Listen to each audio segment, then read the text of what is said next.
यहाँ पर हम बात करेंगे सामाजिक समस्याओं के प्रकार के बारे में, यानी कितने प्रकार की सामाजिक समस्याएं क्या है,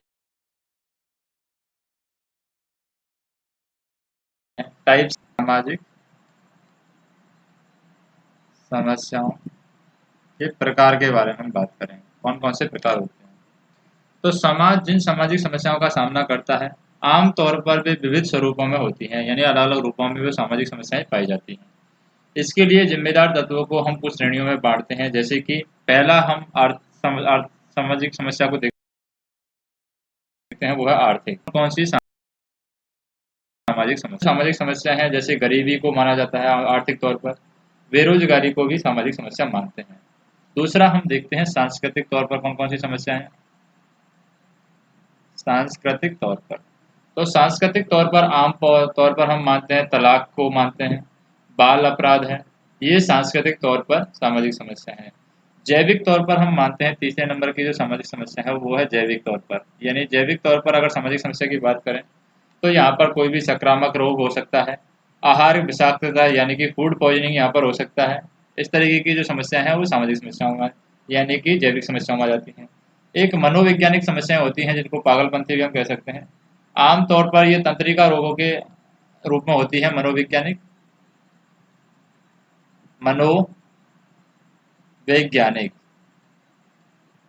किसके रूप में होती हैं ये? आमतौर पर ये मनोवैज्ञानिक जो समस्याएं हैं वो तंत्रिका रोगों के रूप में होती हैं। तो यहाँ पर एक केस आता है क्लियरेंस मार्शल केस। ये बताता है कि सामाजिक समस्याएं उनकी उत्पत्ति के आधार पर चार प्रकार की यहाँ पर क्लियरेंस मार्शल केस ने बताई है। वो चार उत्पत्ति के कारण कौन कौन से हैं उनके बारे में हम बात करते हैं। यानी क्लियरेंस केस आते हैं, वो सामाजिक समस्याओं की उत्पत्ति का कारण बताते हैं।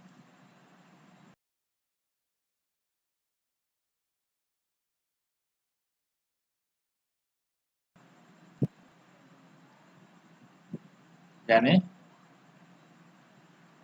हम बात करते हैं क्लियरेंस केस की।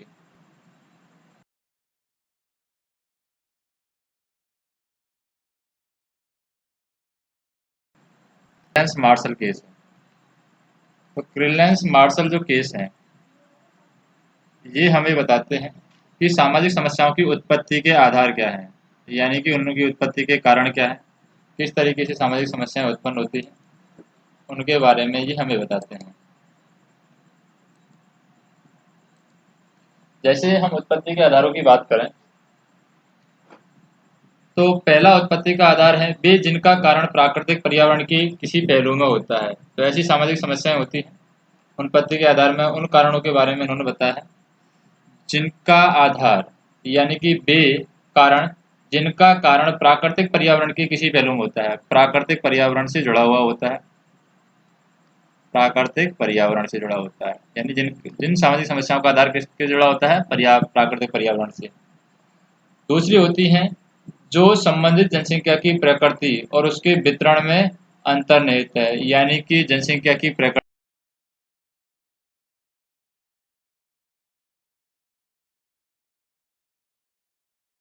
से, ये भी सामाजिक समस्या का आधार हो सकती है।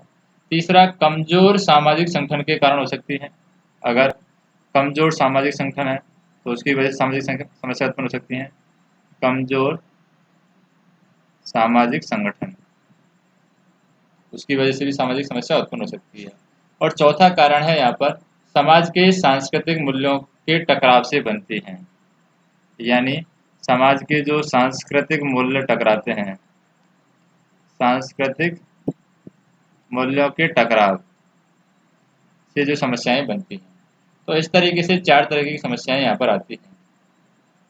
फिर आते हैं एक व्यक्ति, जैसे क्लियरेंस मार्शल की इसने चार तरीके की बेस बता दी है यहाँ पर। अब एक और व्यक्ति आते हैं जिनका नाम है फुलर और मेयर्स। ये तीन प्रकार की समस्याएं बताते हैं। व्यक्ति का नाम क्या है? फुलर और मेयर्स। ये क्या बताते हैं सामाजिक समस्याओं के बारे में? तो यहाँ पर प्राकृतिक समस्याओं के आधार पर बताते हैं। प्राकृतिक समस्याएं यद्यपि समाज के लिए समस्याएं होती हैं किंतु उनका कारण मूल्य संघर्ष पर आधारित नहीं होता है। जैसे कि हम कोई बात करें, जैसे प्राकृतिक जो समस्या है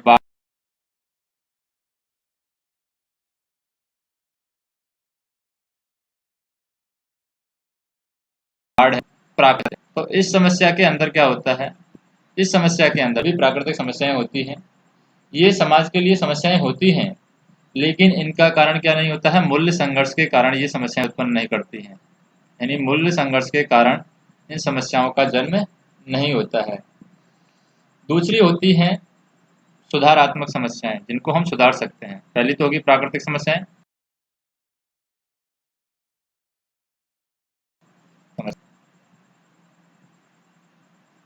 सुधारात्मक समस्या। सुधारात्मक समस्या क्या होती है? इन समस्याओं के दुष्प्रभाव के बारे में आम सहमति होती है, परंतु उनके समाधान के बारे में मतभेद होते हैं। सभी लोग जानते हैं कि ये समस्याएं हैं, समाज को नुकसान पहुंचा रही हैं, लेकिन इन समस्याओं का जब समाधान की बात आती है तो सभी लोग अपना अपना समाधान का तरीका अलग अलग बताते हैं, जिससे उनके बीच में टकराव होता है। यानी समाधान लोगों का मैच नहीं करता है, लेकिन समस्या लोगों की मैच करती है। यानी जो भी समस्या की वजह से नुकसान हो रहा है उससे सभी सहमत हैं, लेकिन जो समाधान बताया जा रहा है उससे सभी लोग यहाँ पर सहमत नहीं होते हैं। उदाहरण के लिए अगर हम बात करें तो कौन कौन सी समस्याएं इस क्षेत्र में आ जाती हैं सुधारात्मक समस्याओं में? अपराध है, अपराध से नुकसान है, लेकिन अपराध का समाधान किस तरीके से किया जाए ये सबकी राय अलग अलग होती है। गरीबी है, गरीबी सबको पता है कि सामाजिक समस्या है, लेकिन इसका समाधान कैसे किया जाए सबकी राय अलग अलग है। मादक पदार्थों के सेवन का कोई आदी है,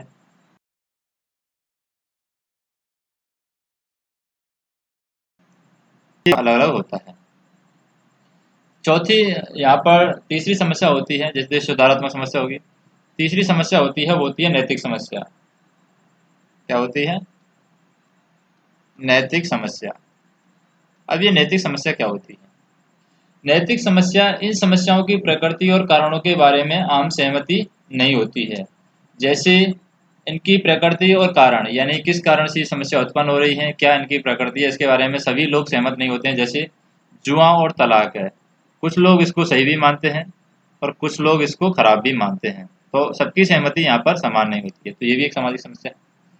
अब सामाजिक समस्याओं के अध्ययन की पद्धति हम पढ़ेंगे, यानी method of studying social problem. किस तरीके से सामाजिक समस्याओं को अध्ययन किया जाता है, क्या तरीका होना चाहिए जिससे कि सामाजिक समस्याओं का अध्ययन किया जा सके। सामाजिक समस्याओं के अध्ययन की पद्धति, तो यहाँ पर हम पढ़ेंगे अध्ययन की पद्धति। पद्धति क्या क्या है, सामाजिक समस्याओं के अध्ययन की पद्धतियाँ। तो सभी विज्ञानों में वैज्ञानिक विधियां मूल रूप से एक जैसी होती हैं, लेकिन वैज्ञानिक प्रविधियां हैं अलग अलग होती हैं। जैसे किसी भी समस्या विशेष के लिए वैज्ञानिक विधियों में विशेष प्रविधियां अपनाई जाती हैं। इसलिए विज्ञान में अध्ययन की विषय वस्तु के अनुरूप प्रविधियों की श्रृंखला यहाँ पर विकसित होती है। यानी सामाजिक समस्याओं के अध्ययन संबंधी जो समाजशास्त्रीय अनुसंधान की प्रविधियां क्या है, सामाजिक समस्याओं के अध्ययन की मुख्यतः यहाँ पर तीन पद्धतियां बताई गई हैं। जो अध्ययन की पद्धतियां हैं उनमें तीन पद्धतियां यहाँ पर सामाजिक समस्याओं का अध्ययन करने की बताई गई हैं। पहली जो पद्धति बताई गई है वो है एकल अध्ययन पद्धति। क्या है? एकल अध्ययन पद्धति, एकल अध्ययन पद्धति है। दूसरी जो बताई गई है यहाँ पर पद्धति वो है सामाजिक सर्वेक्षण पद्धति। क्या है? सामाजिक सर्वेक्षण पद्धति, सामाजिक सर्वेक्षण पद्धति, सर्वेक्षण पद्धति। तीसरी जो पद्धति यहाँ पर बताई गई है वो है बहुकारकवादी पद्धति। तीसरी कौन सी है? बहुकारकवादी पद्धति।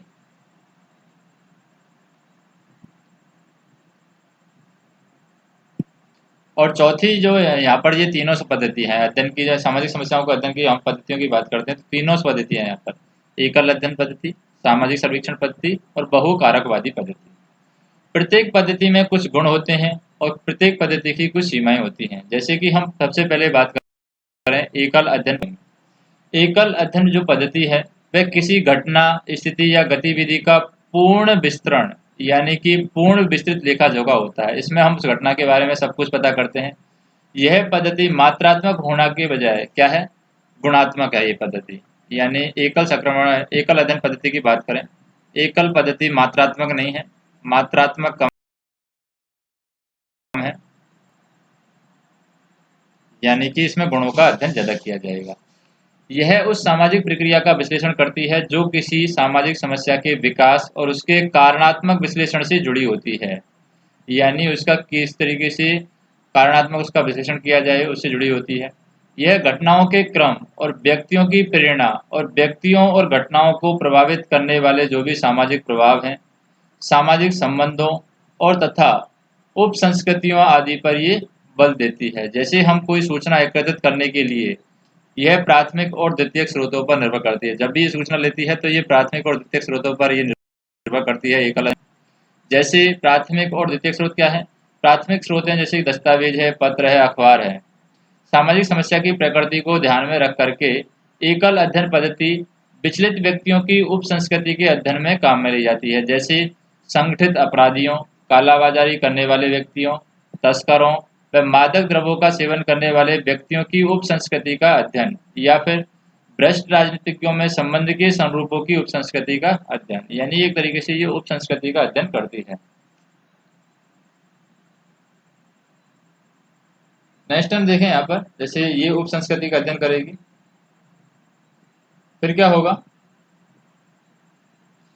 एकल अध्ययन की संभवतः सबसे बड़ी उपयोगिता है परिकल्पनाएं सुझाना। परिकल्पनाएं सुझाना यानी हाइपोथेसिस जो सिचुएशन होती है, परिकल्पनाएं सुझाना, जिसके जिनका जो परिकल्पनाएं यहाँ पर एकल अध्ययन पद्धति सुझाती है, जिनका उनके पश्चात अन्य विधियों से परीक्षण किया जा सकता है। जैसे कि हम मान लो बालिग अपराध की बात करें, महिला अपराध की बात करें, या महिलाओं के प्रति अपराध की बात करें, या बाल अपचार या अपराधियों के बारे में परिकल्पनाओं के परीक्षणों के आधार पर हमारी जो विश्वसनीय जानकारी है ये विकसित होती है, जो अपराधियों या फिर अपचारियों या हिंसा पीड़ितों के व्यक्तिगत अध्ययनों से प्राप्त होती हैं।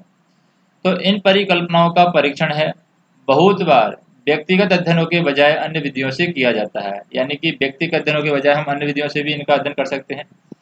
सामान्यीकरण किसी एक अध्ययन के आधार पर यहाँ पर नहीं किया जा सकता। जैसे सामान्यीकरण क्या होता है? सावधानी पूर्वक जुटाए गए संबंधित आंकड़े, यानी जो भी आंकड़े हम इकट्ठे करते हैं, संशोधित आंकड़े, और अनेक व्यक्तिगत आंकड़ों यानी कि व्यक्तिगत अध्ययनों पर यह आधारित होती है। साथ ही अनेक व्यक्तिगत अध्ययन और अन्य आंकड़ों को यहाँ पर सम्मिलित करना कठिन है, इसलिए परिकल्पना का परीक्षण करने में व्यक्तिगत अध्ययन का उपयोग कभी कभार यहाँ पर किया जाता है। सामाजिक समस्या के कारणों का विश्लेषण करने में एकल अध्ययन पद्धति एक गुणात्मक प्रक्रिया है जो समस्या उत्पन्न करने वाले व्यवहार के विकास के विषय में सामान्यीकरण का निरूपण करती है। यानी मादक द्रव्यों का आदी होने के कारणों का विश्लेषण इसका एक उदाहरण है। यानी मादक द्रव्यों का आदी होने का क्या कारण है उसके बारे में हम यहाँ पर एकल अध्ययन पद्धति से पता कर सकते हैं। मादक द्रव्यों के सेवन का क्या कारण है हम इस पद्धति से पता कर सकते हैं। कई समस्याएं ऐसी होती हैं जो एक के बाद एक सर्वांगीण खोज करके कई गंभीर समस्याओं की तुलना करके यहाँ पर लिंड स्मिथ ने यहाँ पर मादक द्रव्यों के आदी व्यक्तियों और उन व्यक्तियों से इनकी तुलना की है। यानी कि मादक द्रव्यों के जो भी आदी व्यक्ति हैं, मादक द्रव्य के आदी व्यक्तियों की उन व्यक्ति से तुलना की है जो बहुत समय से इन द्रव्यों के सेवन के पश्चात भी आदी नहीं हुए हैं। बहुत सारे लोग हैं जो मादक द्रव्यों का सेवन करते हैं लेकिन उसके आदी नहीं होते हैं। बहुत सारे लोग हैं जो मादक द्रव्यों का सेवन करने के बाद उसके आदी हो जाते हैं। ऐसा करने से वह आदी होने के उस कारणात्मक प्रतिक्रिया को ढूंढ सकते हैं जो कि आदी नहीं होने वालों में अनुपस्थित थी। यानी दो तरह के लोग होते हैं, कुछ तो आदी हो जाते हैं, कुछ आदी नहीं होते हैं। तो जो लोग आदी नहीं हुए हैं उस मादक पदार्थों का सेवन करने के बावजूद भी, तो वो किस कारण की वजह से आदी नहीं हुए हैं, उन कारणों की उपस्थिति का पता लगाना यहाँ पर एकल अध्ययन पद्धति से हम सीखते हैं। तो इस पद्धति में व्यक्तियों के सहयोग और विश्वास प्राप्त करने की क्षमता, गहन और यहाँ पर सघन निर्दिष्ट साक्षात्कार की कला की आवश्यकता होती है। दूसरा आता है हमारा सामाजिक सर्वेक्षण पद्धति। तो सामाजिक सर्वेक्षण पद्धति की बात करते हैं। ये दूसरी विधि है सामाजिक समस्याओं का अध्ययन करने की। सामाजिक सर्वेक्षण पद्धति। तो सामाजिक सर्वेक्षण पद्धति में क्या होता है? जैसे समकालीन समाज की सामाजिक समस्याओं के अध्ययन के लिए यह एक बहुमूल्य तकनीक है। यह एक अनुसूची या फिर प्रश्नावली के द्वारा एक निश्चित जन समुदाय के प्रति चयनित समूह के सूचनादाताओं के यहाँ पर आंकड़े एकत्रित करती है। इस तकनीक को समाजशास्त्र के क्षेत्र में व्यवहारिक या फिर सैद्धांतिक प्रश्नों के उत्तर देने के लिए प्राय हम काम में लेते हैं। भारत में इस तकनीक के द्वारा कुछ समस्याओं के अध्ययन यहाँ पर किए जा सकते हैं, जैसे कि इस तकनीक के द्वारा हम सामाजिक सर्वेक्षण पद्धति है, इसकी द्वारा हम किसकी समस्या का हल कर सकते हैं, जैसे भिक्षावृत्ति की समस्या है, नशीले पदार्थों का उपयोग है। समस्याओं का हम हल निकाल सकते हैं, जैसे भिक्षावृत्ति है, नशीले पदार्थों का सेवन है, नशीले पदार्थों का सेवन। तीसरा यहाँ पर एड्स है, एड्स, मदिरापान है। महिलाओं में अपराध की प्रवृत्ति क्या है, मदिरापान। महिलाओं में अपराध, ये है यहाँ पर। युवा अपराध है, दहेज और बाल अपराध है, युवा अपराध, दहेज और बाल अपराध है। इन समस्याओं का हम हल करते हैं। महिलाओं के विरुद्ध हिंसा आदि है, इनको हम क्या करते हैं, सामाजिक सर्वेक्षण पद्धति से जानने की कोशिश करते हैं। तो सभी यहाँ पर हम बात करें, इसी पद्धति ने किन्से ने अमेरिका में यौन आचरण का सर्वेक्षण किया था। इस पद्धति का उपयोग कहाँ किया था, किन्से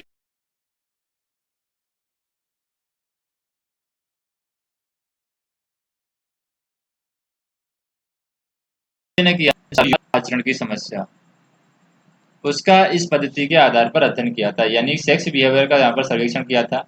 और इन सब अध्ययनों ने इस बात का संकेत दिया है कि सामाजिक समस्या की उत्पत्ति के लिए दो या दो से अधिक चरों में अनुभाविक संबंध होता है, यानी दो या दो से अधिक कारण होते हैं जिनमें आपस में संबंध होता है। कोई भी सामाजिक समस्या उत्पन्न होने की बजाय दो या दो से अधिक कारण होते हैं, उनके बीच में आपस में संबंध होता है। तो सर्वेक्षण पद्धति आवश्यक रूप से किसी परिकल्पना को लेकर नहीं चलती है, यह एक परिकल्पना का क्या करती है, निर्माण करती है, या फिर इसका परिकल्पना से किसी भी प्रकार का कोई संबंध नहीं हो सकता। जब यह पद्धति प्रश्नों के उत्तर ढूंढती है तो किसी परिकल्पना का परीक्षण नहीं करती है। उदाहरण के लिए अगर हम बात करें, किसी विशिष्ट उद्योग में बालिकाओं के प्रति किस पैमाने पर दुर्व्यवहार हो रहा है, यह एक व्यवहारिक प्रश्न है जिसका उत्तर सर्वेक्षण के दौरान प्राप्त हुई सूचनाओं से मिल जाएगा। परंतु सर्वेक्षण किसी परिकल्पना का परीक्षण भी कर सकता है।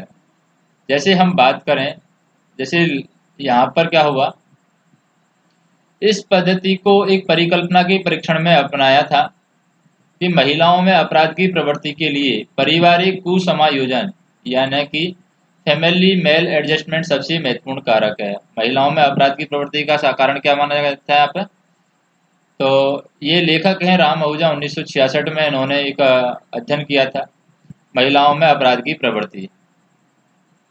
तो महिलाओं में अपराध की जो प्रवृत्ति इसका राम आहूजा ने यहाँ पर अध्ययन किया था 1966 में।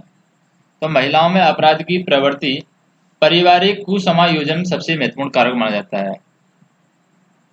पारिवारिक कुसमायोजन ये सबसे महत्वपूर्ण यहाँ पर माना है महिलाओं में अपराध की प्रवृत्ति में।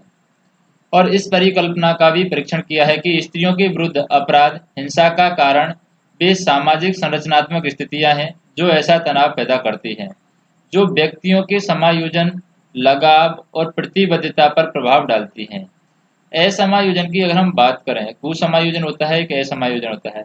असमायोजन लगाव विहीनता और अप्रतिबद्धता से कुंठाएं व नैराश्य या उससे सापेक्षित या तुलनात्मक रूप से वंचित किए जाने की भावना यहाँ पर उत्पन्न होती है, जो पुरुषों के स्त्रियों के प्रति रुख का निर्धारण करती है।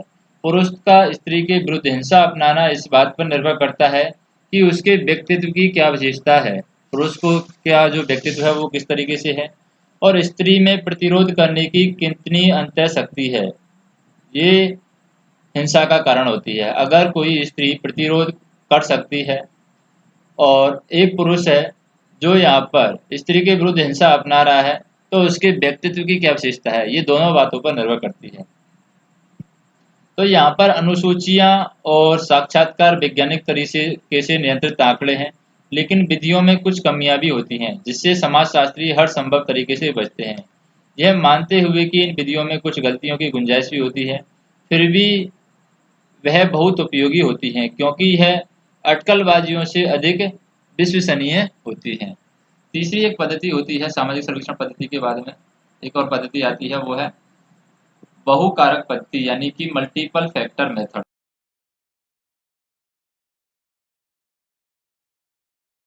कारक पद्धति, बहुकारक पद्धति क्या होती है? यह पद्धति कई कारकों और एक सामाजिक समस्या के मध्य संबंध का ये निर्धारण करती है। संबंधों की प्रकृति सामाजिक एवं आर्थिक परिस्थिति हो सकती है, उप संस्कृति हो सकती है, वैवाहिक परिस्थितियां हो सकती हैं, घरेलू परिवेश हो सकता है। यानी सामाजिक समस्या के मध्य संबंधों का ये निर्धारण करती है। बहुत सारे कारक लेगी और सामाजिक समस्या के मध्य में क्या क्या संबंध हो सकते हैं, जैसे प्रकृति, सामाजिक और आर्थिक परिस्थिति क्या है व्यक्ति की, वहाँ पर उप संस्कृतियाँ किस तरीके से काम में आ रही हैं, वैज्ञानिक परिस्थिति क्या है व्यक्ति की, समाज की, घरेलू परिवेश कैसा है, परिवार में सदस्यों के आपसी संबंध कैसे हैं, निराशाएं क्या है, विरासत में मिले गुण जैसे कारक उस समस्या से सकारात्मक या नकारात्मक रूप से जुड़े हुए होते हैं, जिस पर अनुसंधान यहाँ पर चल रहा है। उदाहरण के लिए अगर हम बात करें अपराध और निर्धनता के बीच में क्या संबंध है, इसके बारे में बहुकारक पद्धति से हम अध्ययन कर सकते हैं।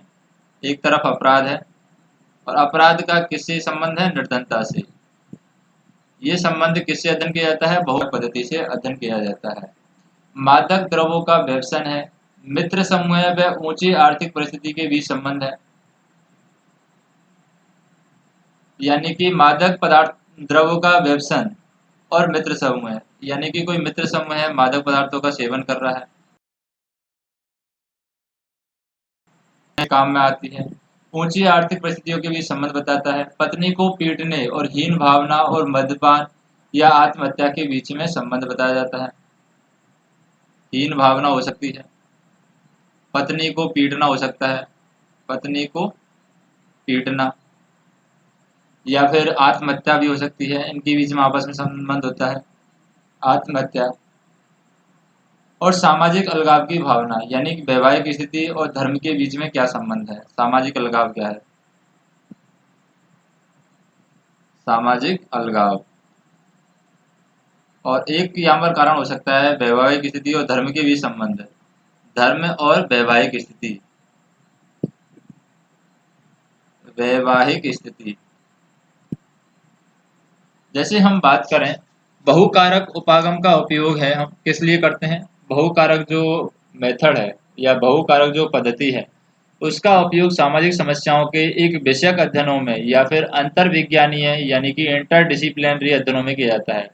उदाहरण के लिए अगर हम बात करें भारत में चिकित्सा वैज्ञानिक, मनोवैज्ञानिक, समाजशास्त्री और अपराध शास्त्रियों के आपसी सहयोग से मादक द्रव्यों के व्यसन संबंधी अध्ययन यहाँ पर किया जाता है। यानी कि मादक द्रव्यों के व्यसन संबंधी अगर हमें अध्ययन करना है तो हम इसमें भारत में चिकित्सा विज्ञानिक को हम लेंगे, उनकी मीटिंग बुलाएंगे।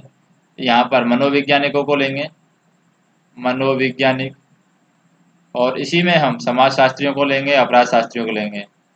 समाज शास्त्री जो समाज का अध्ययन करते हों, अपराध शास्त्री जो अपराध का अध्ययन करते हों, इन सबको बुला करके मादक पदार्थों के जो भी संबंधी है, मादक द्रव्यों के व्यसन संबंधी अध्ययन हम करेंगे। मादक पदार्थ के व्यसन संबंधी अध्ययन संबंधी यहाँ पर हम अध्ययन करेंगे। तो यहाँ पर हम बात करते हैं मूल्यांकन शोध। एक मेथड आ जाता है यहाँ पर मूल्यांकन शोध। मूल्यांकन शोध क्या होता है?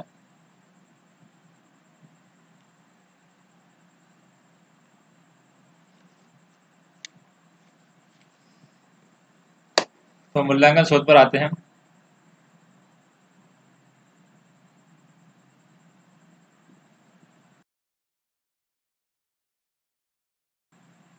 तो मूल्यांकन शोध क्या होगा?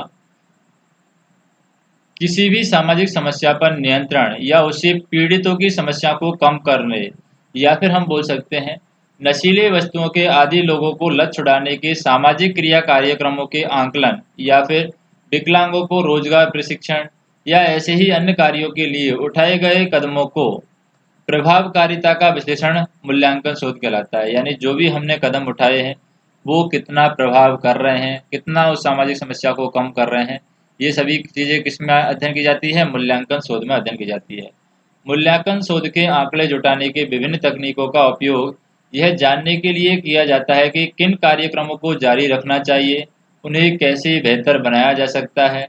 जो भी सामाजिक समस्याओं का समाधान के लिए जो हमने कार्यक्रम बनाए हैं उनको किस तरीके से हम बेहतर बना सकते हैं, किस तरीके से इन कार्यक्रमों को जारी रखना चाहिए या बंद कर देना चाहिए। तो यहाँ पर सिद्धांत जो है मूल्यांकन शोध का उद्देश्य हालांकि लोगों के लिए शुरू किए गए कार्यक्रमों की सफलता का आकलन करता है, किंतु व्यवहारिक रूप में इसका उद्देश्य यह पता लगाना है कि अमुक कार्यक्रम के लिए निधियन जारी रखना चाहिए या नहीं। यानी कि मूल्यांकन शोध हम क्यों करते हैं? मूल्यांकन शोध इसलिए करते हैं ताकि जो भी कार्य हम सामाजिक समस्याओं के लिए कर रहे हैं उसके लिए हमें फंडिंग यानी कि निधियन जारी रखना चाहिए या नहीं। निधियन यानी कि जारी रखना चाहिए नहीं। बाकी ये तो इसका क्या है, व्यवहारिक रूप है।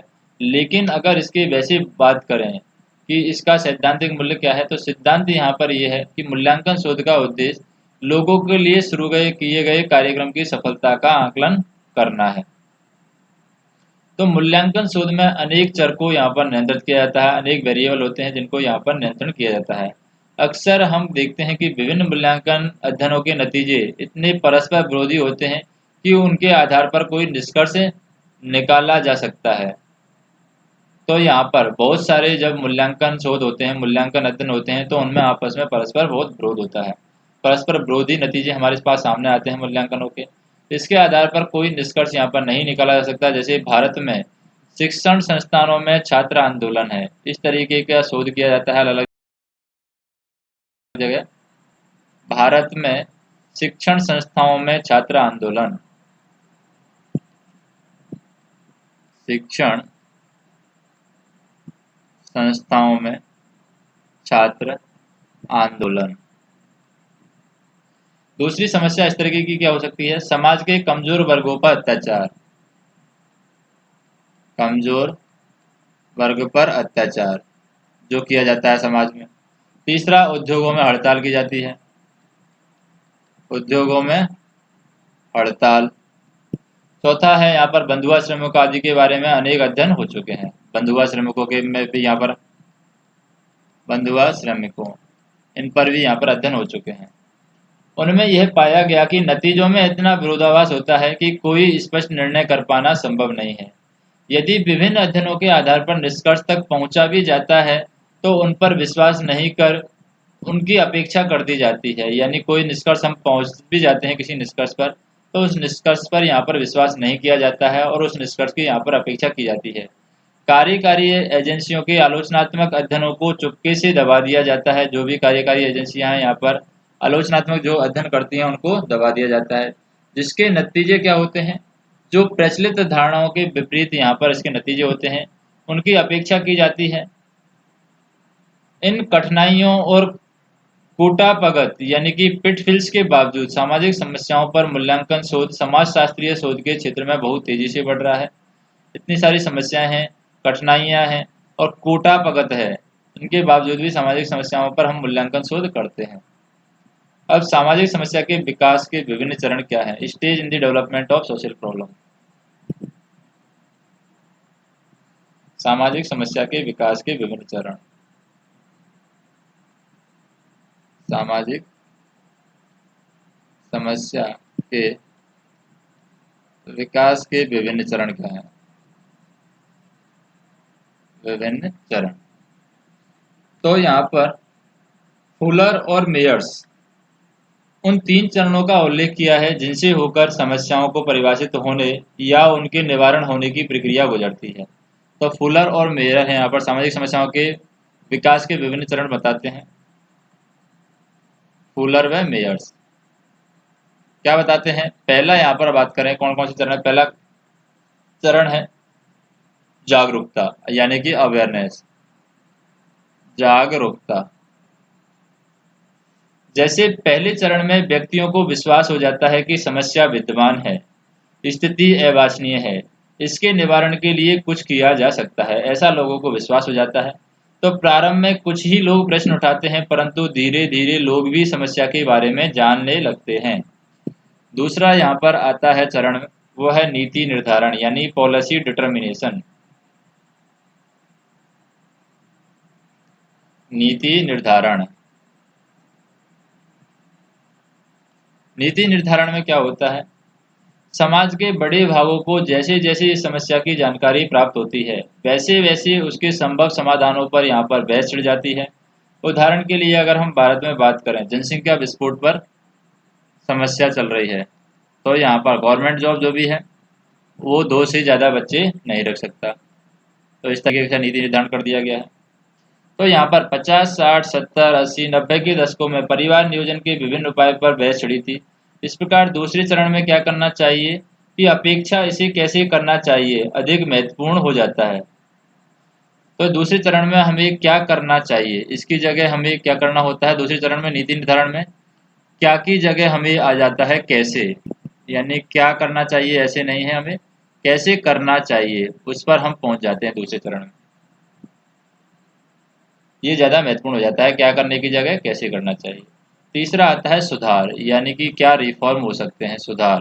तो सुधार के चरण से भी सामाजिक समस्या के विकास है उसका चरण गुजरता है। सुधार में क्या हो सकता है, समाधानों और नीतियों का जैसे ही निर्धारण हो जाता है, यानी नीतियों का जब हम निर्धारण करते हैं तो कार्यवाही करने का चरण यहाँ पर आ जाता है। उदाहरण के लिए अगर गंदी बस्तियों को खाली कराने की योजना को ही कार्यबद्ध नहीं किया जाता, अपितु वहां बसे हुए व्यक्तियों को अनत्र स्थानों पर बसा दिया जाता है, इसलिए कोई आश्चर्य नहीं है कि इस चरण को कार्यान्वयन की स्थिति कहते हैं या फिर ना कि निर्णय करने का चरण। तो यहाँ पर अगर हमें गंदी बस्तियां खाली करवानी है, सुधार में क्या करवानी है, गंदी बस्ती। तो गंदी बस्ती अगर हम खाली कराएंगे तो वहाँ के लोगों को खाली कराने की योजना को ही यहाँ पर कार्यबद्ध नहीं किया जाता है, लेकिन यहाँ पर खाली ही नहीं कराना है, सिर्फ जो बचे हुए व्यक्ति हैं उनको अन्यत्र स्थान पर बसा दिया जाता है। तो ये यहाँ पर अपने आप करना होता है, अन्यत्र स्थानों पर अपने आप बसाना होता है। इसलिए ये कोई बड़े आश्चर्य की बात नहीं है कि इस चरण को हम कार्यान्वयन की स्थिति कहते हैं, ना कि निर्णय करने की स्थिति। यानी यहाँ पर सुधार में हमें क्या करना, हर्बर्ट ब्लूमर है, इन्होंने सामाजिक समस्या के निवारण में 5 चरणों का उल्लेख किया है। तो हर्बर्ट ब्लूमर सामाजिक समस्या के निवारण में 5 पॉइंट हमें देते हैं। कौन कौन से हैं 5 पॉइंट, हर्बर्ट ब्लूमर ये हमें 5 पॉइंट बताते हैं सामाजिक समस्या के निवारण में। पहला है समस्या का प्रकट होना। कोई भी समस्या है उसका हमें पता चलता है, तो समस्या क्या होती है, समस्या प्रकट हो जाती है, समस्या प्रकट हो गई। फिर समस्या का वैधीकरण करते हैं, यानी कि लेजिटिमेशन। दूसरी कंडीशन में क्या करेंगे, उसका वैधीकरण करेंगे, समस्या का वैधीकरण। तीसरी में सरकारी योजना, यानी वैधीकरण करने के बाद में उसका कार्यवाही की गतिशील बनाना, यानी हम कार्यवाही करेंगे, कार्यवाही को गतिशील, जो भी कार्य हमने डिसाइड किया है उसको हम गतिशील बनाएंगे, यानी ज़्यादा शीघ्रता से काम करेंगे। और चौथा कारण है यहाँ पर सामाजिक समस्या में, यानी उसका निवारण में चौथा चरण है, वो है सामाजिक योजना को यानी सरकारी योजना को प्रतिपादित करना। सरकारी योजना जो भी आई है उसको प्रतिपादित करना। और पांचवा यहाँ पर कारण आ जाता है सरकारी योजना को कार्यान्वित करना, प्रतिपादित करने के बाद में कार्यान्वित करना, कार्यान्वित करना, ये हमारा पांचवा चरण आ जाता है। तो वे यहाँ पर हर्बर्ट ब्लूमर कहते हैं कि एक चरण से दूसरे चरण में पहुंचना स्वतः ही नहीं हो जाता है, परंतु वह कई संयोगों पर, यानी कॉन्टिंजेंसी जो होती है, बहुत सारे सहयोग होते हैं, उन पर ही निर्भर करता है। तो फिर यहाँ पर हम बात करते हैं, एक और व्यक्ति आते हैं जो सामाजिक समस्या के विकसित होने में 4 चरणों का उल्लेख करता है। तो वो व्यक्ति कौन है जो सामाजिक समस्याओं में 4 चरणों का उल्लेख करता है विकसित होने में, वो है मेलकम स्पेक्टर और जॉन किट्सूस। व्यक्ति का नाम है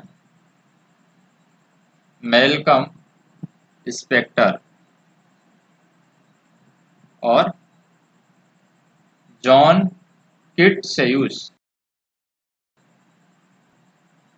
जॉन किट्सूस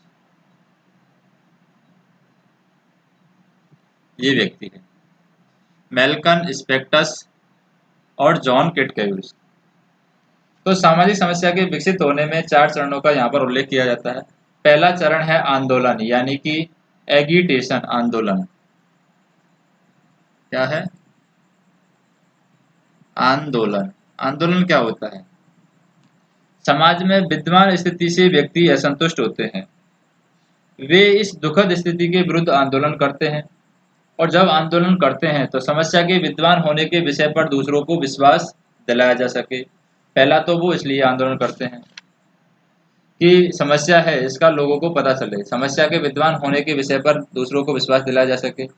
दूसरा यहाँ पर कारण है, जब आंदोलन करते हैं तो पहले तो समस्या का विद्यमान का पता चले लोगों को कि समस्या कोई विद्यमान है। दूसरा यहाँ पर क्या होता है, स्थितियों को सुधारने के लिए कार्यवाही प्रारंभ की जा सके, यानी यहाँ पर कोई कार्यवाही की जा सके जो भी स्थिति सुधारनी है उसके लिए।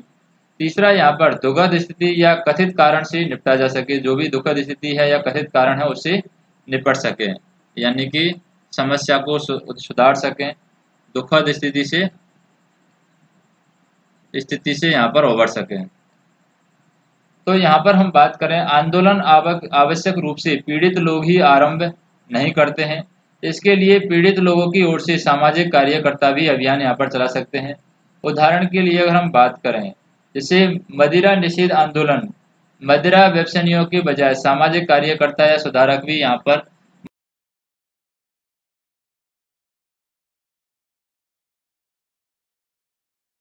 मदिरा नहीं करते हैं, जो मदिरा के आदी हैं वो लोग भी यहाँ पर आंदोलन कर सकते हैं, जो सामाजिक कार्यकर्ता हैं और जो सुधारक हैं, समाज के सुधारक हैं, वो भी यहाँ पर आंदोलन चला सकते हैं। इस प्रकार आंदोलन का उद्देश्य निजी परेशानियों को जनसाधारण की समस्या में बदलना होता है। कोई भी आंदोलन का उद्देश्य होता है तो उसका उद्देश्य क्या होता है, जो भी निजी परेशानियां हैं, खुद की परेशानियां हैं, उनको जनसाधारण की समस्या की में बदलना, यानी कि उसे ऐसा बताना कि वो जनसाधारण की समस्या हो, और इसके लिए निजी परेशानियों के हानिकारक और घृणास्पद और अवांछनीय यहाँ पर बतलाया जाता है। फिर भी यह आवश्यक नहीं कि उनके प्रयास सफल हो। प्रयास इसलिए विफल होते हैं कि या तो जो दावे किए जा रहे हैं वे स्पष्ट नहीं हो, या फिर इन प्रयासों से जुड़ा समूह क्या हो, निर्बल हो, या फिर ये हो सकता है कि यह समूह आपसी टकराव वाले स्वार्थ उत्पन्न कर देता हो। इसकी वजह से ये विफल हो जाते हैं जो भी आंदोलन होते हैं। दूसरा यहाँ पर मेलकस स्पेक्टर और जॉन के किट्सूस है। ये सामाजिक समस्या के विकसित होने के दूसरे चरण में क्या बताता है, तर्क संगति और सह संयोजन, यानी कि लेगिटिमेशन और कैपिटेशन। तर्क संगति और सह योजना दूसरा है, तर्क संगति, तर्क संगति और सहयोजन, सहयोजन। तर्क संगति और सहयोजन में बात करें, सत्ता में होने वाला समूह या सत्तारूढ़ व्यक्ति यदि किसी समस्या का होना मान लेते हैं तो वह समस्या तर्कसंगत बन जाती है। पहले चरण में हमने देखा था कि समस्या की दावेदारी को विशिष्ट व्यक्तियों के द्वारा समझा जाता है, जबकि इस चरण में उन्हें पीड़ित लोगों को का वैध अधिवक्ता माना जाता है। तो यानी कि यहाँ पर तर्कसंगत और सहयोजन में क्या करते हैं, यहाँ पर हम इस चरण में उन्हें पीड़ित लोगों का वैध अभिवक्ता मानते हैं जो यहाँ पर आंदोलन करते हैं, इसलिए उनका सह संयोजन विकल्प समाधानों को बहस करने के लिए कर दिया जाता है। उदाहरण के लिए अगर हम बात करें, कारखाने में या प्रबंधक संस्थानों में श्रमिकों को शैक्षिक समितियों में विद्यार्थियों को प्रतिनिधित्व दिया जाता है, यानी कि कारखाने में जब हम काम करते हैं, कारखाने में तो कारखाने में क्या किया जाता है, कारखानों में या फिर कोई भी प्रबंधक संस्थाओं में श्रमिकों को यहाँ पर शैक्षिक समितियों में विद्यार्थियों को यहाँ पर प्रतिनिधित्व दिया जाता है। तीसरा कारण आता है यहाँ पर, जैसे कि जो सामाजिक समस्या के विकसित होने के 4 चरण हैं, उनमें तीसरा चरण आता है अधिकारी तंत्र और प्रतिक्रिया।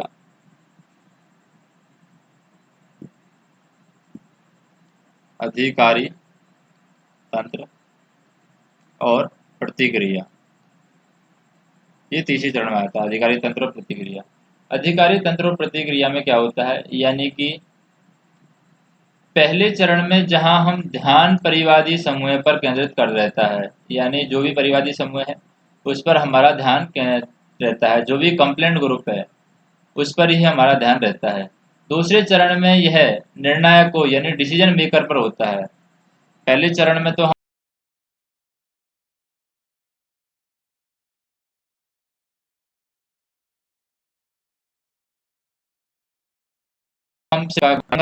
हम किस पर काम करते हैं, निर्णायकों पर काम करते हैं, जो डिसीजन मेकर होते हैं, निर्णायक।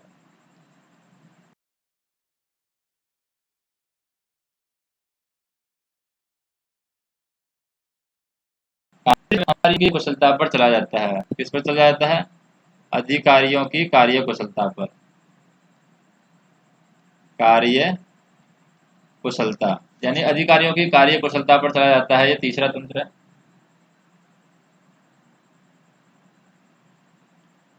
और एक उपद्रव और आंदोलन, एक उपद्रव आंदोलन का स्वरूप धारण करेगा या नहीं, यह इस पर निर्भर करता है कि अधिकारी किस सीमा तक समस्या का समाधान ढूंढते हैं या किस सीमा तक वे निहित स्वार्थों को समस्या से अलग रख पाते हैं। अगर अधिकारी निहित स्वार्थों को समस्या से अलग रखते हैं तो कोई भी आंदोलन है वो उपद्रव में नहीं बदलेगा, यानी उपद्रव का स्वरूप ये धारण नहीं करेगा। चौथा जो काम है यहाँ पर सामाजिक समस्याओं के विकास के चरण में, वो है आंदोलन का पुनः उद्गमन, यानी कि रीइमर्जेंसी ऑफ द मूवमेंट, आंदोलन का पुनः उद्गमन। आंदोलन का पुनः उद्गमन। तो आंदोलन का पुनः उद्गमन किस तरीके से होता है,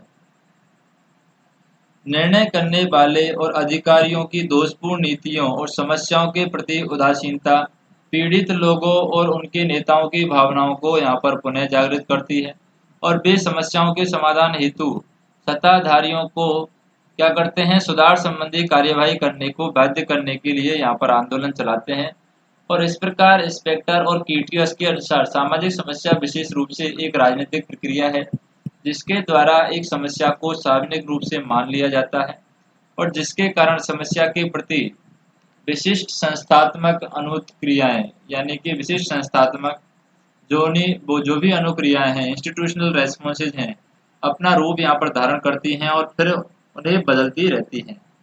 आज मानव जाति को प्रभावित कर रही सामाजिक समस्याओं का अवलोकन यह दर्शाता है कि इन समस्याओं का स्वरूप नहीं अपितु उनके प्रचलन का स्तर कारण बन गया है, यानी कि सामाजिक समस्याओं का स्वरूप नहीं बदला है, सामाजिक समस्याओं का स्वरूप कारण नहीं है, उनके प्रचलन का स्तर यहाँ पर कारण बनता जा रहा है।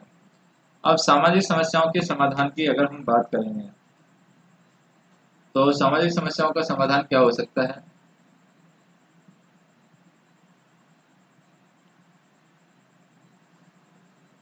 सामाजिक समस्याओं का समाधान, तो उसकी बात करते हैं।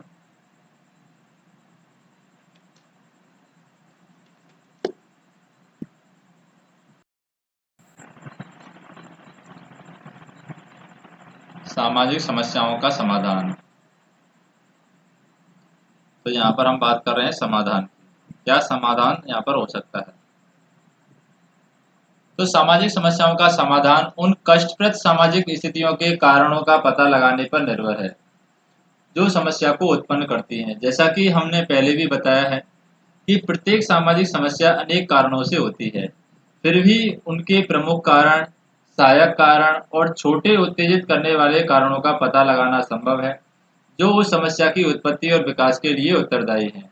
प्रत्येक समस्या संभवतः अनूठी होती है, उसमें संभाव्यतः कुछ ऐसी अनेक विशेषताएं होती हैं जिनसे वह दूसरी समस्याओं से भिन्न लगती है।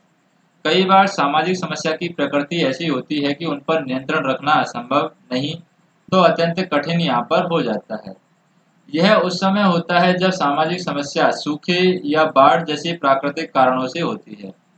तो वहां पर हम जब सूखे और बाढ़ से जब समस्या होती है तो वहां पर हमें ज़्यादा ध्यान देखने की ज़रूरत है। यानी कि सामाजिक समस्या पर नियंत्रण रखना असंभव है, लेकिन अत्यंत कठिन हो जाता है। जैसे बाढ़ को कंट्रोल करना एक अत्यंत कठिन कार्य है, सूखे को रोकना भी एक कठिन कठिन कार्य है। या फिर जब सामाजिक स्वार्थों के टकराव के कारण समस्या में सुधार के लिए बनाई गई योजना क्रियान्वित नहीं हो पाती। लोगों के सामाजिक स्वार्थ जब उसमें टकराने लगते हैं, तो जो भी समस्या है उसके सुधार के लिए समस्या के सुधार के लिए जो हमने योजना बनाई है उस पर काम नहीं हो पाता है। या फिर जब विद्यमान राजनीतिक और आर्थिक व्यवस्थाओं के बदलने के लिए एक क्रांति की आवश्यकता हो, परंतु सामाजिक समस्याओं को समझने और उनका मूल्यांकन करने के पश्चात समाज को प्रभावी कदम उठाने चाहिए, चाहे वे संस्थापित सामाजिक समस्याओं को परिवर्तित करने का प्रयास हो या फिर किसी ऐसी संस्था को बिना परिवर्तित किए हुए ऐसे उपाय किए जाएं जिनमें सुधार आ सके। इसके अतिरिक्त कार्यवाही संगठित रूप से हो सकती है, व्यक्तिगत रूप से हो सकती है। संगठित रूप से कार्यवाही सामूहिक प्रयास से होती है, जैसे कि एक उद्योग के प्रबंध में औद्योगिक श्रमिकों का साझेदार देना।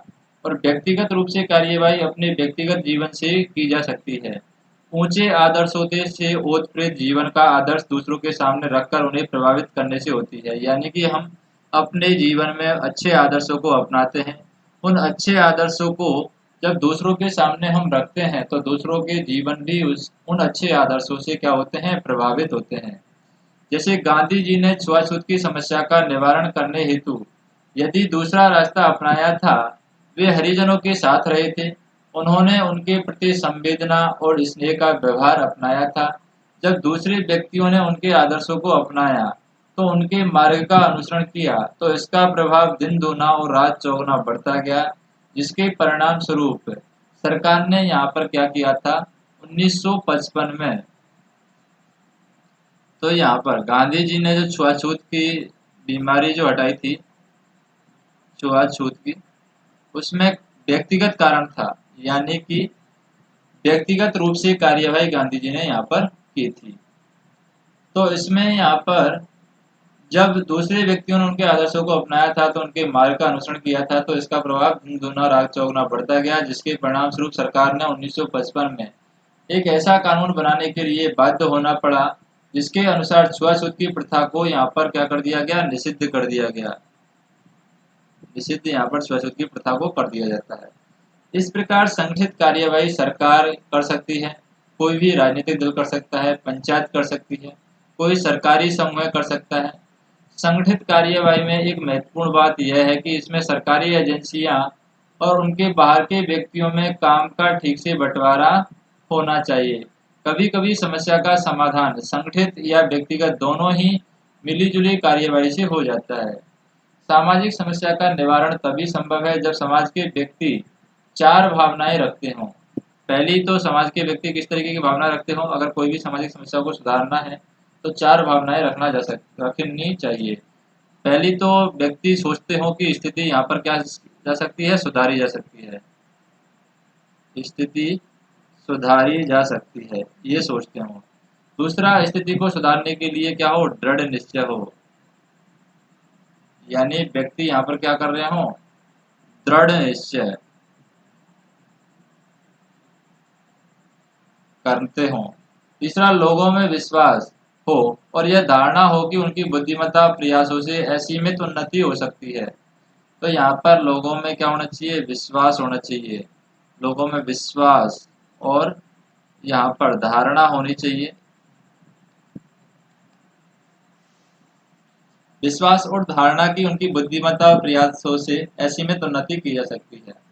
और चौथा यहाँ पर जो कारण होता है, वो चौथा कारण क्या होता है, स्थितियों को सुधारने के लिए प्रौद्योगिकी या बुद्धि संगत ज्ञान और निपुणता के उपयोग की यहाँ पर आवश्यकता होती है। प्रौद्योगिकी की यहाँ पर जरूरत होती है, प्रौद्योगिकी यानी कि टेक्नोलॉजी की यहाँ पर जरूरत होगी और बुद्धि संगत ज्ञान की यहाँ पर जरूरत होगी। तो हम क्या करते हैं, सामाजिक समस्याओं को निवारण के लिए कुछ बिंदुओं को ध्यान में रखना होता है। सामाजिक समस्याओं का जब भी हमें निवारण करना होता है, कौन कौन से बिंदु हमें ध्यान में रखने होंगे। पहला बिंदु है यहाँ पर सामाजिक समस्याओं के निवारण के समय जो बिंदु है पहला, वो आ जाता है बहुकारकवादी उपागम। बहुकारकवादी उपागम।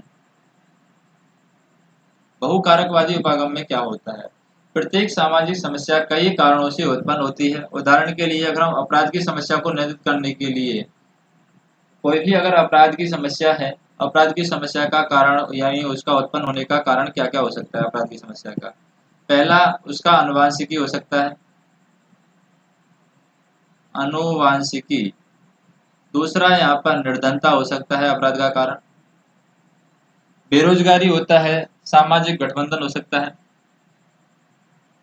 बेरोजगारी, सामाजिक गठबंधन हो सकता है। सामाजिक गठबंधन, सामाजिक संरचनाओं की कार्यशैली हो सकती है। तनाव और निराशाओं के संदर्भ में भी हो सकता है, तनाव में निराशा।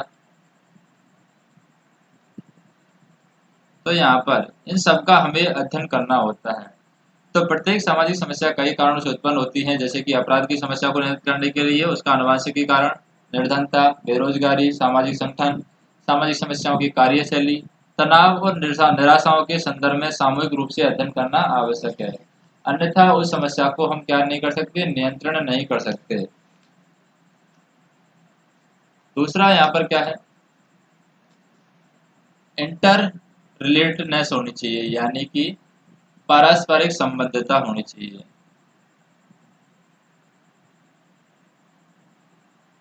पारस्परिक संबद्धता, संबद्धता। तो पारस्परिक संबद्धता यहाँ पर होनी चाहिए। किसी भी सामाजिक समस्या को एक अलग थलग समस्या या फिर परमाणुीय दृष्टि से नहीं समझा जा सकता। प्रत्येक समस्या दूसरी समस्या से संबंधित होती है, इसलिए हमें पारस्परिक संबद्धता उनमें रखनी चाहिए। तीसरा यहाँ पर क्या हो सकता है, सापेक्षिकता हो सकती है, यानी कि रिलेटिविटी हम देखते हैं। सापेक्षिकता, सापेक्षिकता। तो सापेक्षिकता क्या होती है, प्रत्येक सामाजिक समस्या का समय और स्थान से संबंध होता है। एक समाज की समस्या को हो सकता है दूसरा समाज स्वीकार ही नहीं करता हो, तो ये सापेक्षिकता की भी यहाँ पर प्रॉब्लम हो सकती है। तो अब हम बात करते हैं कि भारत में सामाजिक समस्या और सामाजिक परिवर्तन किस तरीके से हुआ है। Social problem and social change in India. Bharat में सामाजिक समस्या और सामाजिक परिवर्तन, सामाजिक समस्या और सामाजिक परिवर्तन। क्या है भारत में सामाजिक समस्या और सामाजिक परिवर्तन। सामाजिक और सांस्कृतिक परिवर्तनों के कारण समाज में समस्याएं उत्पन्न होती हैं। सामाजिक परिवर्तन का अर्थ है कि प्रतिमानित भूमिकाएं, यानी जो भी प्रतिमानित भूमिकाएं हैं, पैटर्न जो रोल है उनमें परिवर्तन, यानी सामाजिक संबंधों में जाल परिवर्तन, समाज में संरचनाओं और संगठनों में परिवर्तन होता है। सामाजिक परिवर्तन कभी संपूर्ण नहीं होता है, यह सदैव अपूर्ण ही रहता है।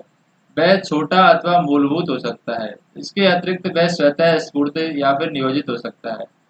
नियोजित परिवर्तन कुछ सामूहिक ध्येय प्राप्त करने के लिए किया जाता है। जैसे स्वाधीन होने के बाद भारत ने भी कुछ सामूहिक लक्ष्यों को प्राप्त करने का यहाँ पर निश्चय किया है। कौन कौन से सामूहिक लक्ष्य हैं भारत ने जो प्राप्त करने की कोशिश की है। हमारे समाज में पिछले 6 दशकों में जो महत्वपूर्ण परिवर्तन हुए हैं वे इस प्रकार हैं। पहला परिवर्तन हुआ है जो कुछ निश्चित मूल्यों या संस्थाओं में परंपरा के स्थान पर आधुनिकता परिस्थिति के आधार पर अर्जित या परिस्थिति को महत्व दिया जाता है। प्राथमिक समूह की प्रमुखता के स्थान पर द्वितीयक समूह को प्राथमिकता दी जाती है। नियंत्रण के अनौपचारिक साधनों के स्थान पर औपचारिक साधन ले लिए जाते हैं। समूहवाद के स्थान पर व्यक्तिवाद पर काम किया जाता है। धार्मिक मूल्यों के स्थान पर धर्मनिरपेक्ष मूल्यों पर काम चल रहा है। लोक कथाओं के स्थान पर विज्ञान और युक्तिकरण पर काम चल रहा है। एक रूपता के स्थान पर विषमता चल रहा है। औद्योगिकरण और नगरीकरण की बढ़ती हुई प्रक्रियाओं पर बात कर रहे हैं। समाज के विभिन्न खंडों में शिक्षा के विस्तार से हुई अधिकारों के प्रति बढ़ती जागरूकता के बारे में बात कर रहे हैं। जाति व्यवस्था में शिथिलता की बात कर रहे हैं। सुरक्षा के पारस्परिक स्रोतों में शिथिलता की बात कर रहे हैं।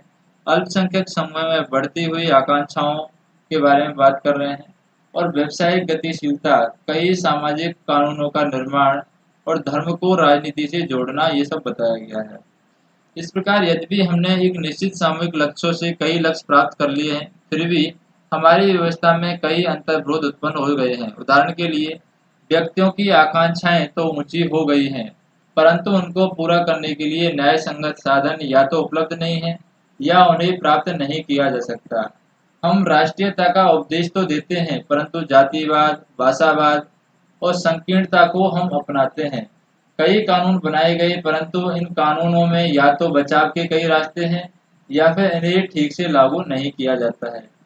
हम समानतावाद की बात करते हैं, परंतु पक्षपात हम करते हैं। हम आदर्शात्मक संस्कृति की अभिलाषा करते हैं, परंतु वास्तव में जिनका उद्भव हो रहा है वह एक इंद्रिय संस्कृति है। इन सब अंतर्विरोधों से व्यक्तियों में असंतोष और निराशा की भावना बढ़ जाती है, जिसके कारण कई सामाजिक समस्याएं उत्पन्न हो गई हैं। युवा अशांति एक सामाजिक समस्या है। जनजातीय अशांति है, एक सामाजिक समस्या है। कृषकों में अशांति है, औद्योगिक अशांति है, विद्यार्थियों में अशांति है, स्त्रियों के विरुद्ध हिंसा। इन सब ने आंदोलन, दंगों, विद्रोह और आतंकवाद को अपनाया है। दूसरा यहाँ पर आता है समाजशास्त्र, समाजशास्त्री और सामाजिक समस्याएं।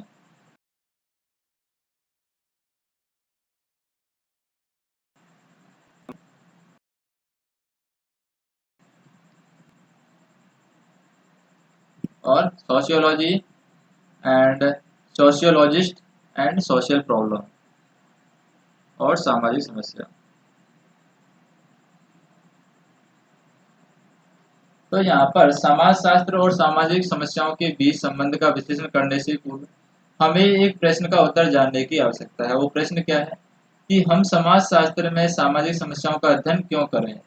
महज इसलिए नहीं कि अधिकतर लोग इन्हें बुरा मानते हैं, इन्हें समाप्त करने की आवश्यकता है। दरअसल समाज विज्ञान प्राकृतिक विज्ञान की तरह विषय वस्तु तक निष्पक्ष दृष्टि से पहुंचता है। जो भी जैसे विज्ञान क्या करता है, निष्पक्ष दृष्टि तक पहुंचता है, उसी तरीके से समाज विज्ञान है प्राकृतिक विज्ञान की तरह ही निष्पक्ष जो दृष्टि पर पहुंचता है। यदि हम सामाजिक समस्याओं को बुरा मानकर उनका अध्ययन करेंगे तो हम उनके प्रति निष्पक्ष नहीं रह पाएंगे। अगर हम सामाजिक समस्याओं को बुरा मानकर सॉल्व करेंगे तो वो निष्पक्ष नहीं रह पाएंगे, उनकी सामाजिक व्याख्या हम नहीं कर पाएंगे। समाजशास्त्र और सामाजिक समस्याओं के संबंध के बारे में यहाँ पर 3 समस्याएं हैं, इनका विश्लेषण होना चाहिए समाजशास्त्र और सामाजिक समस्याओं के बीच में। क्या यहाँ पर संबंध है? पहला तो समाजशास्त्र सामाजिक समस्याओं को किस परिप्रेक्ष्य में देखता है, यानी सामाजिक समस्याएं हैं उनको समाजशास्त्र कैसे देखता है। दूसरा है, पहला तरीका तो हो गया देखने का, यानी किस तरीके से समाजशास्त्र सामाजिक समस्याओं को देखता है। दूसरा हो गया सामाजिक समस्याओं के लिए समाजशास्त्र कौन से समाजशास्त्रीय सिद्धांत प्रस्तुत करता है, यानी कि सिद्धांत कौन से यहाँ पर समाज। तीसरा, सामाजिक समस्याओं के बारे में समाजशास्त्रियों की जानकारी किस सीमा तक निष्पक्ष, प्रामाणिक और ठोस होती है। तो समाजशास्त्री जो जानकारी देते हैं वो कितनी निष्पक्ष होती है, ठोस होती है और प्रामाणिक होती है। तो यहाँ पर जब समाजशास्त्रियों के संदर्भ में परिक्षेप का प्रश्न आता है, वे सामाजिक समस्याओं को ऐसी समस्या मानते हैं जो समाज में व्यवस्थाओं और संरचना की कार्यप्रणाली से उत्पन्न होती है या जो समूह के प्रभावों का परिणाम है। वे उन सामाजिक संबंधों में संबंधित होते हैं जो सामाजिक समस्याओं के कारण प्रकट होते हैं या जीवित रहते हैं। इस प्रकार हम कह सकते हैं कि इस मद्यपान का विश्लेषण करते समय जहाँ डॉक्टर की रुचि व चिंता उसके शरीर पर पड़ने वाले प्रभावों में होगी, एक मनोवैज्ञानिक की उसकी मनोवृत्तियों और व्यवहार पर पड़ने वाले प्रभावों में होगी। एक समाजशास्त्री का सरोकार उसके सामाजिक संबंधों और भूमिकाओं पर पड़ने वाले प्रभावों में होगा, अर्थात परिवार के सदस्यों के साथ, दफ्तर में सहयोगियों के साथ, पड़ोसी और मित्रों के साथ कैसा संबंध है, उनकी दिलचस्पी, उनके काम में निपुणता और पद आदि पर पड़ने वाले प्रभावों में होगी। तो समाजशास्त्र में सामाजिक समस्याओं का अध्ययन ऐसे नियमों को ढूंढने की प्रबल इच्छा रखता है जो वैध एवं तर्कसंगत हो, जिनसे कुछ समस्याओं में एक क्रमबद्ध सिद्धांत का निर्माण हो सके। जैसे सामाजिक समस्याओं की जो समाजशास्त्रीय जानकारी है पूर्ण नहीं होती है। अपराध और मादक पदार्थों के सेवन जैसी समस्याओं के बारे में हमारे पास बहुत जानकारी है, परंतु दूसरी समस्या जैसे आत्महत्या है, युद्ध और मानसिक रोग के बारे में हमारी जानकारी पर्याप्त यानी अपर्याप्त है। वेनबर्ग के अनुसार की सामाजिक समस्याओं की जानकारी की यह असमानता इसलिए है कि हमारा सामाजिक समस्याओं के प्रति दृष्टिकोण सिद्धांत केंद्रित होने की अपेक्षा अधिकतर समस्या केंद्रित होता है। अधिकांश समाजशास्त्री सामाजिक समस्याओं का अध्ययन समाज की व्यवहारिक अभिरुचियों के कारण करते हैं, न कि सिद्धांत विकसित करने या फिर सैद्धांतिक कमियों को भरने के दृष्टिकोण से। जहाँ तक समाजशास्त्रियों की जानकारी में पक्षपात या फिर अभिनति का प्रश्न है, यद्यपि यह संभव है कि उनका अभिमुखीकरण और उनके मूल्य उनके सामाजिक समस्याओं के अध्ययन को प्रभावित कर सकते हैं, फिर भी वे तथ्यों की व्याख्या बिना तोड़ मरोड़े करने का प्रयास करते हैं। उदाहरण के लिए एक निम्न एवं मध्यम वर्गीय के समाजशास्त्री का रवैया उनके वर्ग के प्रति पक्षपातपूर्ण हो सकता है, फिर भी वह उच्च वर्ग में विद्यमान भ्रष्टाचार का विश्लेषण करके अपनी व्यक्तिगत प्रतिक्रियाओं के आधार पर नहीं करता है, वह निष्पक्ष रहता है, उस पर दबाव का कोई प्रभाव नहीं होता है। फिर भी यह एक संभावना रहती है कि वे लोग जो कई सामाजिक समस्याओं से जूझे होते हैं या नई जानकारी प्राप्त होने पर उनको प्रभावित कर सकते हैं, वास्तव में वे अवश्य ऐसा करते हैं। उदाहरण के लिए अगर हम बात करें, भारत जैसे समाज में पत्नी को पीटने का समाजशास्त्रीय अध्ययन क्या कहलाता है? हिमकंदुक पद्धति से हो सकता है, क्योंकि इस मामले में शिकायत पुलिस में कभी भी दर्ज नहीं कराई जाती है। अध्ययन सामान्यतः यह संकेत देता है कि इसमें निम्न आय वर्ग की स्त्रियां अधिक कष्टभोगी होती हैं, इसलिए उच्च मध्यम और उच्च आय वर्गों की पीटने वाली स्त्रियों को हमें अधिक जानकारी नहीं होती है। सभी वर्गों की पीटने वाली स्त्रियों के आंकड़े उपलब्ध नहीं होने के कारण सामाजिक निष्कर्ष और परिकल्पनाओं पर निश्चित रूप से इनका प्रभाव पड़ता है। इस प्रकार वेतनभोगी स्त्रियों की भूमिका समायोजन का अध्ययन यदि निम्न वर्ग तक सीमित रहता है, तो यह भले ही पति पत्नी के अलग होने या फिर परित्याग या तलाक की स्थिति की ओर संकेत करता है, परंतु मध्यम और ऊंचे वर्ग की वेतनभोगी स्त्रियों का अध्ययन ऐसी समस्याओं की संभावनाओं को अधिक व्यक्त करेगा। तो जो समाजशास्त्री के द्वारा सामाजिक समस्याओं के अध्ययन करने में एक और तथ्य यहाँ पर सामने आता है कि समाजशास्त्री सोचते हैं कि उनकी भूमिका केवल एक विश्लेषक की है, अर्थात उन्हें सामाजिक समस्याओं को जानना है, परंतु उनके समाधान में उनकी कोई रुचि नहीं है। दूसरे लोग सोचते हैं कि समाजशास्त्री को सामाजिक समस्याओं के अध्ययन के साथ साथ उसके समाधान के तरीके और उपाय भी सोचने चाहिए। जानकारी को पूर्ण रूप से सुनियोजित आधार पर किए गए दोष निवारक कार्यों से अलग नहीं किया जा सकता, बल्कि इनको यानी कि जानकारी हो सामाजिक समस्याओं को कम करने के लिए प्रयुक्त करना चाहिए। साथ ही इस बात का भी हमें ध्यान रखना चाहिए कि समाजशास्त्री स्वयं किसी सामाजिक समस्या को नहीं सुलझा सकते। इनमें अफसरों, राजनीतिज्ञों, एजेंसियों और जनसाधारण की भूमिका होती है। समाजशास्त्री का कार्य क्या है? अब समय आ गया है जब व्यापार के प्रबंध और प्रशासन के प्रबंध की भांति समाज में परिवर्तन के प्रबंध को समाजशास्त्री को अपने हाथ में लेना चाहिए। समाजशास्त्री का प्रमुख संबंध व्यवस्था और परिवर्तन से है। परिवर्तन में यहाँ पर दिलचस्पी के साथ परिवर्तन की दिशात्मकता भी यहाँ पर चेंज हुई है।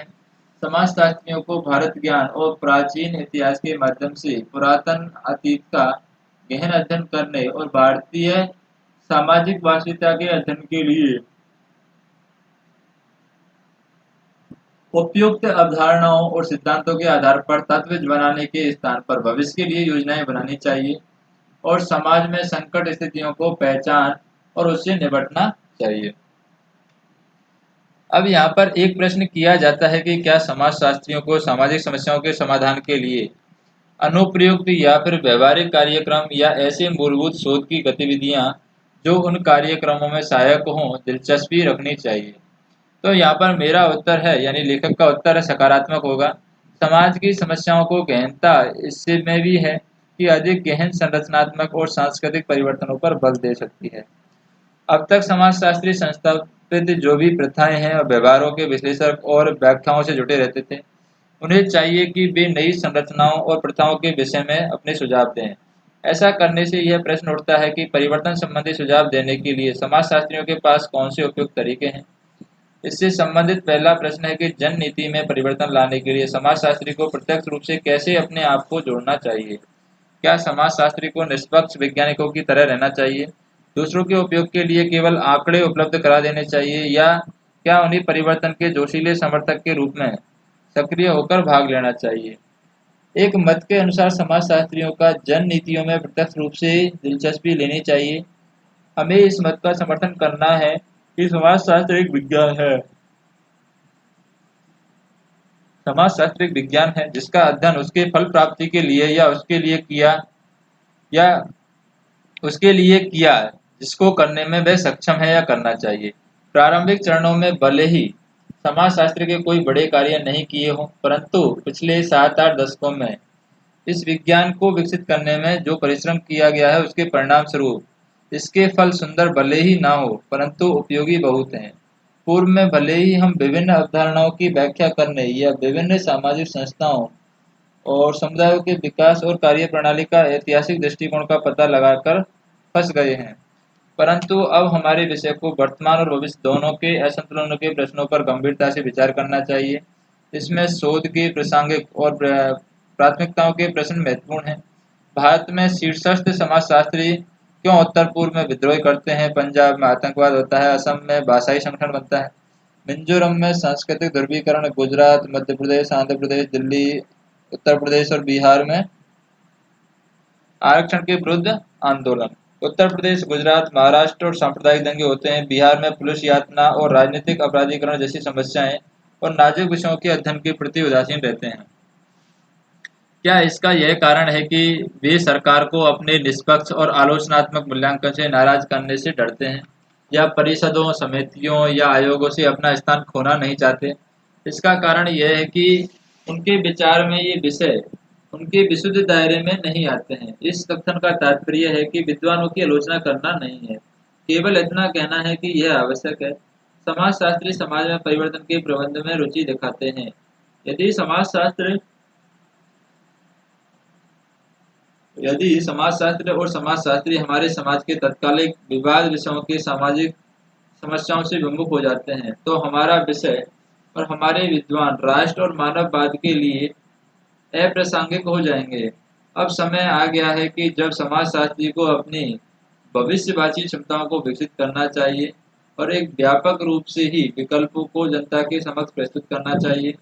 केवल यही समाज की सामाजिक समस्याओं का प्रभावी रूप से समाधान करने में सहायक होगा। तो यहाँ पर निष्कर्ष क्या लिखता है? निष्कर्ष रूप में यही कहा जा सकता है कि सामाजिक समस्याओं में समाजशास्त्रियों का यही भूमिका है कि वे समस्याओं के प्रति जागरूकता पैदा करें, सामाजिक समस्याओं के कारणों का विश्लेषण करें, सामाजिक समस्याओं के विषय में सिद्धांत को विकसित करें और सामाजिक समस्याओं का व्यक्ति, समूह और समाज पर प्रभावों के बारे में विचार विमर्श करें और समस्याओं के समाधान के लिए सुझाई गई जो वैकल्पिक योजनाओं के परिणामों का यहाँ पर अध्ययन भी कर सकते हैं। फिर नेक्स्ट ऑडियो लेक्चर में हम देखेंगे निर्धनता के बारे में।